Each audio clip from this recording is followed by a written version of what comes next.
Dear ਸਟੂडेंट्स, shark ਜਾਂ ਦੱਖਣੀ ਏਸ਼ੀਆਈ ਖੇਤਰੀ ਸਹਿਯੋਗ ਸੰਗਠਨ ਦੱਖਣੀ ਏਸ਼ੀਆ ਦੇ 8 ਰਾਜਾਂ ਦਾ ਮਿਲ ਕੇ ਬਣਾਇਆ ਗਿਆ ਸਹਿਯੋਗ ਸੰਗਠਨ ਹੈ। ਇਸ ਕੁਐਸਚਨ ਦੇ ਵਿੱਚ ਅਸੀਂ ਸਾਰਕ ਸੰਬੰਧੀ ਮੌਲਿਕ ਜਾਣਕਾਰੀ ਪ੍ਰਾਪਤ ਕਰਾਂਗੇ, ਭਾਵ ਸਾਰਕ ਕਿਸ ਤਰ੍ਹਾਂ ਦੇ ਖੇਤਰ ਵਿੱਚ ਆਉਂਦਾ ਹੈ ਅਤੇ ਸਾਰਕ ਦਾ ਕਿਸ ਤਰ੍ਹਾਂ ਗਠਨ ਕੀਤਾ ਗਿਆ। ਜੇ ਅਸੀਂ ਵਿਸ਼ਵ ਦੇ ਇਸ ਨਕਸ਼ੇ ਨੂੰ ਵੇਖੀਏ ਤਾਂ ਇੱਥੇ ਜਿਹੜੇ ਇਸ ਇੱਕ ਪਾਰਟਿਕੂਲਰ ਰੰਗ ਨਾਲ ਦਿਖਾਏ ਗਏ ਖੇਤਰ ਹਨ, ਉਹਨਾਂ ਨੂੰ ਅਸੀਂ ਏਸ਼ੀਆ ਦੇ ਖੇਤਰ ਕਹਿੰਦੇ ਹਾਂ, ਏਸ਼ੀਆ ਦਾ ਲੈਂਡ ਮਾਸ ਕਹਿੰਦੇ ਹਾਂ। ਇਸ ਦਾ ਜਿਹੜਾ ਇਸ ਲਾਈਨ ਤੋਂ ਹੇਠਾਂ ਦਾ ਪਾਸਾ ਹੈ ਉਸ ਨੂੰ ਦੱਖਣੀ ਏਸ਼ੀਆ ਕਿਹਾ ਜਾਂਦਾ ਹੈ, ਉੱਪਰਲੇ ਪਾਸੇ ਨੂੰ ਉੱਤਰੀ ਏਸ਼ੀਆ, ਨਾਰਥ ਏਸ਼ੀਆ ਕਿਹਾ ਜਾਂਦਾ ਹੈ। ਸਾਰਕ ਦੇ ਜਿਹੜੇ ਰਾਜ ਨੇ ਉਹ ਜੇ ਅਸੀਂ ਰਫਲੀ ਦੇਖੀਏ ਤਾਂ ਇਸ ਲਾਲ ਰੰਗ ਦੇ ਗੋਲ ਚੱਕਰ ਦੇ ਵਿੱਚ ਦਿਖਾਏ ਗਏ ਜਿਹੜੇ ਸਟੇਟਸ ਨੇ ਉਹ ਸਾਰਕ ਦੇ ਮੈਂਬਰ ਹਨ। ਸਾਰਕ ਦੇ ਜਿਹੜੇ ਮੈਂਬਰ ਰਾਜ ਹਨ ਉਹ ਹਨ ਅਫਗਾਨਿਸਤਾਨ, ਪਾਕਿਸਤਾਨ, ਭਾਰਤ, ਨੇਪਾਲ, ਭੂਟਾਨ, ਬੰਗਲਾਦੇਸ਼, ਸ਼੍ਰੀਲੰਕਾ ਅਤੇ ਮਾਲਦੀਵਸ। ਪਹਿਲਾਂ 7 ਮੈਂਬਰ ਸੀ, ਫਿਰ 2007 ਦੇ ਵਿੱਚ ਅਫਗਾਨਿਸਤਾਨ ਵੀ ਸਾਰਕ ਦਾ ਮੈਂਬਰ ਬਣ ਗਿਆ। ਇਸ ਤਰ੍ਹਾਂ ਸਾਰਕ ਦੇ ਮੈਂਬਰਾਂ ਦੀ ਗਿਣਤੀ ਵੱਧ ਕੇ 8 ਹੋ ਗਈ ਹੈ। ਜੇ ਵਿਸ਼ਵ ਦੇ ਵਿੱਚ ਸਾਰਕ ਦੇ ਰਾਜਾਂ ਦੀ ਸਥਿਤੀ ਵੇਖੀ ਜਾਵੇ ਤਾਂ ਇਹ ਵਿਸ਼ਵ ਦੇ ਵਿੱਚ ਹਿੰਦ ਮਹਾਸਾਗਰ ਦੇ ਉੱਪਰ ਵਾਲਾ ਹਿੱਸਾ ਹੈ ਜੋ ਉਸ ਦੇ ਵਿੱਚ ਸਾਰਕ ਰਾਜ ਪੈਂਦੇ ਹਨ। ਜੀਓਗ੍ਰਾਫੀਕਲ ਤੌਰ ਤੇ ਦੇਖੀਏ, ਭੂਗੋਲਿਕ ਤੌਰ ਤੇ ਦੇਖੀਏ ਤਾਂ ਭੂਖੰਡ ਦਾ ਭਾਵ ਜ਼ਮੀਨ ਦਾ ਇੱਕ ਬਹੁਤ ਛੋਟਾ ਟੁਕੜਾ ਹੈ ਸਾਰਕ ਦੇ ਰਾਜਾਂ ਦੇ ਅਧੀਨ ਜਿਹੜਾ ਆਉਂਦਾ ਹੈ। ਸਾਰਕ ਦੇ ਖੇਤਰ ਨੂੰ ਜੇ ਅਸੀਂ ਪੂਰੇ ਵਿਸ਼ਵ ਦੇ ਨਾਲ ਤੁਲਨਾ ਕਰਕੇ ਵੇਖੀਏ ਕਿ ਸਾਰਕ ਕਿੱਥੇ ਕੁ ਸਟੈਂਡ ਕਰਦਾ ਹੈ, ਸਾਰਕ ਕੋਲ ਕਿੰਨੇ ਕੁ ਭੂਗੋਲਿਕ ਸਾਧਨ ਹਨ, ਤਾਂ ਅਸੀਂ ਵੇਖਦੇ ਹਾਂ ਕਿ ਵਿਸ਼ਵ ਦੇ ਕੁੱਲ ਖੇਤਰ ਦਾ ਕੇਵਲ 3.5% ਖੇਤਰ ਹੈ ਸਾਰਕ ਦੇ ਰਾਜਾਂ ਦੇ ਅਧੀਨ ਆਉਂਦਾ ਹੈ। ਬਾਕੀ 96% ਹਿੱਸਾ ਵਿਸ਼ਵ ਦੇ ਦੂਸਰੇ ਰਾਜਾਂ ਦੇ ਅਧੀਨ ਆਉਂਦਾ ਹੈ। ਪਰੰਤੂ ਜੇ ਪਾਪੂਲੇਸ਼ਨ ਦੇ ਹਿਸਾਬ ਨਾਲ ਵੇਖੀਏ ਤਾਂ ਸਾਰਕ ਦੇ ਇਸ ਛੋਟੇ ਜਿਹੇ ਭੂਗੋਲਿਕ ਏਰੀਏ ਦੇ ਵਿੱਚ ਵਿਸ਼ਵ ਦੀ 24% ਆਬਾਦੀ ਜਾਂ ਰਫਲੀ ਕਹਿ ਲਈਏ ਵਿਸ਼ਵ ਦੀ ਟੋਟਲ ਪਾਪੂਲੇਸ਼ਨ ਦਾ 1/4 ਹਿੱਸਾ ਇਸ ਖੇਤਰ ਵਿੱਚ ਨਿਵਾਸ ਕਰਦਾ ਹੈ। ਇਸ ਲਈ ਅਸੀਂ ਕਹਿ ਸਕਦੇ ਹਾਂ ਕਿ ਇਹ ਆਬਾਦੀ ਦੇ ਪੱਖ ਤੋਂ ਬਹੁਤ ਸੰਘਣੀ ਆਬਾਦੀ ਵਾਲਾ ਖੇਤਰ ਹੈ। ਜੇਕਰ ਇਸ ਖੇਤਰ ਦੀ ਇਕਨੋਮੀ ਨੂੰ ਵੇਖਿਆ ਜਾਵੇ ਤਾਂ ਬਹੁਤ ਕਮਜ਼ੋਰ ਹੈ।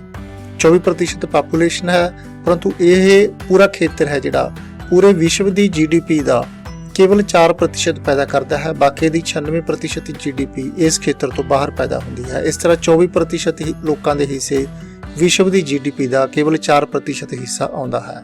ਆਓ ਹੁਣ ਡਿਸਕਸ ਕਰਦੇ ਹਾਂ ਉਹ ਸਟੈਪਸ ਜਿਨ੍ਹਾਂ ਤੋਂ ਬਾਅਦ ਸਾਰਕ ਦੀ ਸਥਾਪਨਾ ਕੀਤੀ ਗਈ। ਸਭ ਤੋਂ ਪਹਿਲਾਂ ਖੇਤਰੀ ਸਹਿਯੋਗ ਦੀ ਜ਼ਰੂਰਤ ਹੈ ਜਿਹੜੀ ਮਹਿਸੂਸ ਕੀਤੀ ਗਈ, ਉਹ ਬੰਗਲਾਦੇਸ਼ ਦੇ ਰਾਸ਼ਟਰਪਤੀ ਸੀ ਜ਼ਿਆ ਉਰ ਰਹਿਮਾਨ। ਪਹਿਲਾਂ ਵੀ ਕਈ ਸਟੇਜਾਂ ਤੇ ਕਈ ਮੰਚਾਂ ਤੇ ਇਹ ਗੱਲ ਚੱਲੀ, ਪਰੰਤੂ ਜਿਹੜਾ ਇਹ ਪ੍ਰੈਕਟੀਕਲ ਸ਼ੇਪ ਦਿੱਤੀ ਜਾ ਸਕੇ ਸਾਰਕ ਦੀ ਸਥਾਪਨਾ ਨੂੰ, ਇਸ ਦੀ ਸ਼ੁਰੂਆਤ ਇੱਕ ਬੰਗਲਾਦੇਸ਼ੀ ਲੀਡਰ ਜ਼ਿਆ ਉਰ ਰਹਿਮਾਨ ਦੇ ਯਤਨਾਂ ਨਾਲ ਹੋਈ ਸੀ। 1977 ਦੇ ਵਿੱਚ ਜਦੋਂ ਜ਼ਿਆ ਉਰ ਰਹਿਮਾਨ ਭਾਰਤ ਦੇ ਵਿੱਚ ਆਏ ਤਾਂ ਉਹਨਾਂ ਨੇ ਉਸ ਸਮੇਂ ਦੇ ਭਾਰਤ ਦੇ ਪ੍ਰਧਾਨ ਮੰਤਰੀ ਮੋਰਾਰਜੀ ਦੇਸਾਈ ਜੀ ਨਾਲ ਇਸ ਵਿਸ਼ੇ ਤੇ ਗੱਲਬਾਤ ਕੀਤੀ। ਫਿਰ ਹਾਲਾਤ ਇਸ ਤਰ੍ਹਾਂ ਦੇ ਬਣੇ ਕਿ 1979 ਦੇ ਵਿੱਚ ਸੋਵੀਅਤ ਸੰਘ ਨੇ ਇੱਕ ਦੱਖਣੀ ਏਸ਼ੀਆ ਦੇ ਇੱਕ ਰਾਜ ਅਫਗਾਨਿਸਤਾਨ ਦੇ ਵਿੱਚ ਆਪਣੀ ਮਨਮਰਜ਼ੀ ਨਾਲ ਇੰਟਰਵੈਂਸ਼ਨ ਕੀਤੀ। ਉੱਥੇ ਆਪਣੀ ਕਠਪੁਤਲੀ ਸਰਕਾਰ ਦੀ ਸਪੋਰਟ ਦੇ ਵਿੱਚ ਆਪਣੀ ਸੈਨਾ ਭੇਜੀ। ਇਸ ਨਾਲ ਦੱਖਣੀ ਏਸ਼ੀਆ ਦੇ ਰਾਜਾਂ ਨੂੰ ਲੱਗਣ ਲੱਗਿਆ ਕਿ ਜਿਹੜੀਆਂ ਵੱਡੀਆਂ ਸ਼ਕਤੀਆਂ ਨੇ ਉਹ ਸਾਨੂੰ ਯੁੱਧ ਦਾ ਅਖਾੜਾ ਬਣਾ ਰਹੀਆਂ ਨੇ, ਇਸ ਲਈ ਸਾਨੂੰ ਆਪਸ ਦੇ ਵਿੱਚ ਇਕੱਠੇ ਹੋਣ ਦੀ ਜ਼ਰੂਰਤ ਹੈ, ਆਪਸੀ ਸਹਿਯੋਗ ਵਧਾਉਣ ਦੀ ਜ਼ਰੂਰਤ ਹੈ।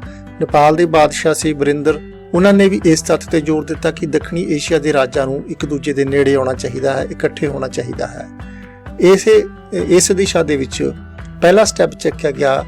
ਇਹਨਾਂ 7 ਹੀ ਰਾਜਾਂ ਦੇ ਵਿਦੇਸ਼ ਸਕੱਤਰਾਂ ਦੀ ਪਹਿਲੀ ਮੀਟਿੰਗ ਹੋਈ, ਜਿਸ ਵਿੱਚ 7 ਹੀ ਰਾਜਾਂ ਦੇ ਵਿਦੇਸ਼ ਸਕੱਤਰਾਂ ਨੇ ਭਾਗ ਲਿਆ। ਇਹ ਮੀਟਿੰਗ ਹੋਈ 21 ਤੋਂ 23 ਅਪ੍ਰੈਲ 1981 ਨੂੰ।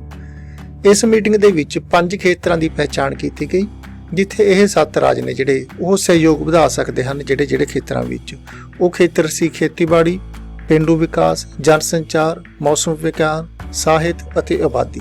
ਬਾਕੀ 5 ਰਾਜ ਇਸ ਵਿਸ਼ੇ ਤੇ ਤੁਰੰਤ ਸਹਿਮਤ ਹੋ ਗਏ, ਪਰੰਤੂ ਜਿਹੜੇ ਵੱਡੇ 2 ਰਾਜ ਨੇ ਇਸ ਖੇਤਰ ਦੇ ਭਾਰਤ ਅਤੇ ਪਾਕਿਸਤਾਨ, ਕਿਉਂਕਿ ਉਹਨਾਂ ਦੀ ਆਪਸੀ ਸੰਬੰਧ ਬਹੁਤੇ ਚੰਗੇ ਨਹੀਂ ਹਨ, ਇਸ ਲਈ ਥੋੜੀ ਜਿਹੀ ਉਹਨਾਂ ਨੇ ਹਿਚਕਿਚਾਹਟ ਦਿਖਾਈ, ਕਿਉਂਕਿ ਇੱਕ ਦੂਸਰੇ ਦੇ ਜਿਹੜੇ ਐਕਸ਼ਨਸ ਨੇ, ਜਿਹੜੇ ਸਟੈਪਸ ਨੇ, ਉਹਨਾਂ ਤੇ ਇਹਨਾਂ ਰਾਜਾਂ ਨੂੰ ਬਹੁਤਾ ਭਰੋਸਾ ਨਹੀਂ ਹੈ।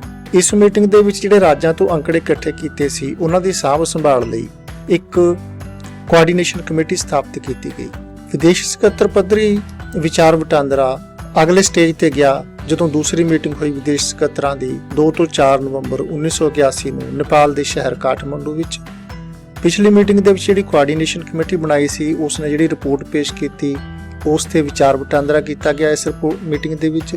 ਤੇ ਇਹ ਵੀ ਫੈਸਲਾ ਕੀਤਾ ਗਿਆ ਕਿ ਜਿਹੜੇ 5 ਸਬਜੈਕਟ ਅਸੀਂ ਆਇਡੈਂਟੀਫਾਈ ਕੀਤੇ ਨੇ ਸਹਿਯੋਗ ਵਧਾਉਣ ਲਈ, ਉਹਨਾਂ ਦੇ ਵਿੱਚ 3 ਸਬਜੈਕਟ ਹੋਰ ਜੋੜੇ ਜਾ ਸਕਦੇ ਹਨ। ਉਹ 3 ਸਬਜੈਕਟ ਸੀ ਆਵਾਜਾਈ, ਡਾਕ ਸੇਵਾਵਾਂ, ਵਿਗਿਆਨ ਅਤੇ ਤਕਨੀਕ। ਇਸ ਤਰ੍ਹਾਂ ਸਹਿਯੋਗ ਦੇ ਖੇਤਰ ਨੂੰ 5 ਖੇਤਰਾਂ ਤੋਂ ਵਧਾ ਕੇ 8 ਖੇਤਰਾਂ ਤੱਕ ਕਰਨ ਦਾ ਸਿਫਾਰਿਸ਼ ਕੀਤੀ ਗਈ ਇਸ ਮੀਟਿੰਗ ਦੇ ਵਿੱਚ।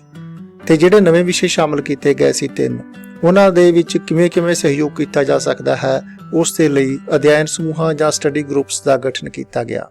ਵਿਦੇਸ਼ ਸਕੱਤਰਾਂ ਦੀ ਤੀਸਰੀ ਮੀਟਿੰਗ ਹੋਈ 7 ਤੋਂ 9 ਅਗਸਤ 1982 ਨੂੰ ਪਾਕਿਸਤਾਨ ਦੇ ਸ਼ਹਿਰ ਇਸਲਾਮਾਬਾਦ ਵਿੱਚ। ਦੂਸਰੀ ਮੀਟਿੰਗ ਦੇ ਵਿੱਚ ਜਿਹੜੇ ਸਟੱਡੀ ਗਰੁੱਪਸ ਅਪਾਇੰਟ ਕੀਤੇ ਸੀ ਉਹਨਾਂ ਦੀ ਰਿਪੋਰਟ ਤੇ ਵਿਚਾਰ ਵਟਾਂਦਰਾ ਕੀਤਾ ਗਿਆ ਤੇ ਇਹ ਵੀ ਸਿਫਾਰਿਸ਼ ਕੀਤੀ ਗਈ ਕਿ ਹੁਣ ਵਿਦੇਸ਼ ਮੰਤਰੀ ਮੀਟਿੰਗ ਕਰਨ, ਕਿਉਂਕਿ ਜਿਹੜੇ ਵਿਦੇਸ਼ ਸਕੱਤਰ ਨੇ ਉਹ ਇੱਕ ਅਧਿਕਾਰੀ ਵਰਗ ਦੇ ਵਿੱਚ ਆਉਂਦੇ ਨੇ ਤੇ ਸਹਿਯੋਗ ਕਿਸੇ ਖੇਤਰ ਦੇ ਵਿੱਚ ਤਾਂ ਹੀ ਆਰੰਭ ਹੋ ਸਕਦਾ ਹੈ ਜੇਕਰ ਰਾਜਨੀਤਿਕ ਲੀਡਰਸ਼ਿਪ ਇਸ ਲਈ ਸਹਿਮਤ ਹੋਵੇ। ਇਸ ਲਈ ਅਧਿਕਾਰੀ ਪੱਧਰ ਤੋਂ ਪੋਲੀਟੀਕਲ ਲੀਡਰਸ਼ਿਪ ਵੱਲ ਨੂੰ ਜਾਣ ਦਾ ਸਟੈਪ ਇਸ ਮੀਟਿੰਗ ਦੇ ਵਿੱਚ ਲਿਆ ਗਿਆ। ਵਿਦੇਸ਼ ਸਕੱਤਰਾਂ ਦੀ ਚੌਥੀ ਮੀਟਿੰਗ ਬੰਗਲਾਦੇਸ਼ ਦੇ ਸ਼ਹਿਰ ਢਾਕਾ ਦੇ ਵਿੱਚ 28 ਤੋਂ 30 ਮਾਰਚ 1983 ਨੂੰ ਹੋਈ। ਇਸ ਦੇ ਵਿੱਚ ਜਿਹੜੀਆਂ ਸਟੱਡੀ ਗਰੁੱਪਸ ਨੇ ਸਿਫਾਰਿਸ਼ਾਂ ਕੀਤੀਆਂ ਸੀ ਉਹਨਾਂ ਨੂੰ ਸਵੀਕਾਰ ਕਰ ਲਿਆ ਗਿਆ ਅਤੇ ਸਾਰੇ ਕੰਮ ਲਗਾਤਾਰ ਚੱਲਦੇ ਰਹਿਣ, ਉਹਨਾਂ ਦੇ ਵਿੱਚ ਕੋਆਰਡੀਨੇਸ਼ਨ ਬਣੀ ਰਹੇ, ਉਹਦੇ ਲਈ ਇੱਕ ਸਟੈਂਡਿੰਗ ਕਮੇਟੀ ਬਣਾਉਣ ਦਾ ਫੈਸਲਾ ਕੀਤਾ ਗਿਆ। ਇਸ ਤਰ੍ਹਾਂ ਜਿਹੜੇ ਵਿਦੇਸ਼ ਸਕੱਤਰਾਂ ਦੀਆਂ ਮੀਟਿੰਗਾਂ ਨੇ ਉਹਨਾਂ ਨੇ ਇੱਕ ਗਰਾਊਂਡ ਤਿਆਰ ਕੀਤੀ, ਕੁਝ ਖੇਤਰ ਆਇਡੈਂਟੀਫਾਈ ਕੀਤੇ ਜਿਨ੍ਹਾਂ ਦੇ ਵਿੱਚ ਇਹ 7 ਰਾਜ ਨੇ ਜਿਹੜੇ ਸਹਿਯੋਗ ਕਰ ਸਕਦੇ ਸੀ। ਇਸ ਤੋਂ ਬਾਅਦ ਰਾਜਨੀਤਿਕ ਲੀਡਰਸ਼ਿਪ ਦੀਆਂ ਮਿਲਣੀਆਂ ਸ਼ੁਰੂ ਹੋਈਆਂ। ਪਹਿਲੀ ਮਿਲਣੀ ਹੋਈ ਵਿਦੇਸ਼ ਮੰਤਰੀਆਂ ਦੀ ਮੀਟਿੰਗ ਜਿਹੜੀ ਨਵੀਂ ਦਿੱਲੀ ਦੇ ਵਿੱਚ 1 ਤੋਂ 3 ਅਗਸਤ ਤੱਕ 1983 ਨੂੰ ਹੋਈ। ਇਸ ਮੀਟਿੰਗ ਦੇ ਵਿੱਚ ਖੇਤਰੀ ਸਹਿਯੋਗ ਸੰਬੰਧੀ ਡਿਕਲੇਰੇਸ਼ਨ ਨੂੰ ਸਵੀਕਾਰ ਕਰ ਲਿਆ ਗਿਆ। ਇਸ ਤਰ੍ਹਾਂ ਇੱਕ ਪੋਲੀਟੀਕਲ ਅਪਰੂਵਲ ਮਿਲ ਗਈ ਸਾਰਕ ਨੂੰ ਬਣਾਉਣ ਲਈ। ਇਸ ਮੀਟਿੰਗ ਦੇ ਵਿੱਚ ਜਿਹੜਾ ਇਹ ਖੇਤਰੀ ਸਹਿਯੋਗ ਸੰਗਠਨ ਸੀ ਇਸ ਦਾ ਨਾਮ ਰੱਖਿਆ ਗਿਆ ਦੱਖਣੀ ਏਸ਼ੀਆਈ ਖੇਤਰੀ ਸਹਿਯੋਗ south Asian regional cooperation SARC।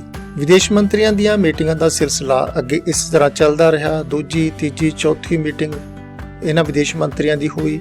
ਦੂਜੀ ਮੀਟਿੰਗ ਮਾਲੇ ਦੇ ਵਿੱਚ ਹੋਈ 1984 ਦੇ ਵਿੱਚ। ਤੀਜੀ ਮੀਟਿੰਗ ਥਿੰਪੂ ਭੂਟਾਨ ਦੇ ਵਿੱਚ ਹੋਈ 1985 ਦੇ ਵਿੱਚ ਅਤੇ ਤੀਸਰੀ ਮੀਟਿੰਗ ਫਿਰ ਢਾਕਾ ਦੇ ਵਿੱਚ ਹੋਈ ਦਸੰਬਰ 1985 ਦੇ ਵਿੱਚ। ਇਹਨਾਂ ਮੀਟਿੰਗਾਂ ਦੇ ਵਿੱਚ ਸਹਿਯੋਗ ਦੇ ਖੇਤਰਾਂ ਸੰਬੰਧੀ ਪੂਰੀ ਡਿਟੇਲ ਦੇ ਵਿੱਚ ਵਿਚਾਰ ਵਟਾਂਦਰਾ ਕੀਤਾ ਗਿਆ ਅਤੇ ਢਾਕਾ ਮੀਟਿੰਗ ਦੇ ਵਿੱਚ ਇਸ ਸੰਗਠਨ ਦਾ ਨਾਮ ਬਦਲ ਕੇ ਦੱਖਣੀ ਏਸ਼ੀਆਈ ਖੇਤਰੀ ਸਹਿਯੋਗ ਸੰਗਠਨ ਰੱਖ ਦਿੱਤਾ ਗਿਆ। ਸਾਊਥ ਏਸ਼ੀਅਨ ਐਸੋਸੀਏਸ਼ਨ ਸ਼ਬਦ ਵੀ ਜੋੜ ਦਿੱਤਾ ਗਿਆ, south Asian association for regional cooperation SAARC। Shark ਦਾ ਰਸਮੀ ਉਦਘਾਟਨ ਕੀਤਾ ਗਿਆ 7 ਅਤੇ 8 ਦਸੰਬਰ ਨੂੰ 1985 ਦੇ ਵਿੱਚ, ਜਿਹੜਾ ਪਹਿਲਾ ਸਿਖਰ ਸੰਮੇਲਨ ਹੋਇਆ ਜਿਸ ਵਿੱਚ ਸਾਰੇ ਰਾਜਾਂ ਦੀਆਂ ਸਰਕਾਰਾਂ ਦੇ ਮੁਖੀਆਂ ਨੇ ਭਾਗ ਲਿਆ। ਇਸ ਤਰ੍ਹਾਂ ਇਸ ਖੇਤਰ ਦੇ ਸਾਰੇ ਰਾਜਾਂ ਦੇ ਸਹਿਯੋਗ ਨਾਲ ਖੇਤਰੀ ਸਹਿਯੋਗ ਲਈ ਸਾਰਕ ਨਾਂ ਦਾ ਸੰਗਠਨ ਹੋਂਦ ਵਿੱਚ ਆ ਗਿਆ। ਅਪ੍ਰੈਲ 2007 ਦੇ ਵਿੱਚ ਅਫਗਾਨਿਸਤਾਨ ਵੀ ਇਸ ਆਰਗੇਨਾਈਜੇਸ਼ਨ ਦਾ ਮੈਂਬਰ ਬਣ ਗਿਆ। ਇਸ ਤਰ੍ਹਾਂ ਅੱਜ ਸਾਰਕ ਦੇ ਮੈਂਬਰਾਂ ਦੀ ਗਿਣਤੀ 8 ਹੋ ਗਈ ਹੈ। ਇਸ ਤਰ੍ਹਾਂ ਸਾਰਕ ਨਾਂ ਦਾ ਸੰਗਠਨ ਬਣਿਆ ਜਿਹੜਾ ਦੱਖਣੀ ਏਸ਼ੀਆ ਦੇ 8 ਰਾਜਾਂ ਦੇ ਵਿੱਚ ਖੇਤਰੀ ਸਹਿਯੋਗ ਲਈ ਕਾਰਜ ਕਰ ਰਿਹਾ ਹੈ। ਬਹੁਤ ਬਹੁਤ ਧੰਨਵਾਦ। Good luck.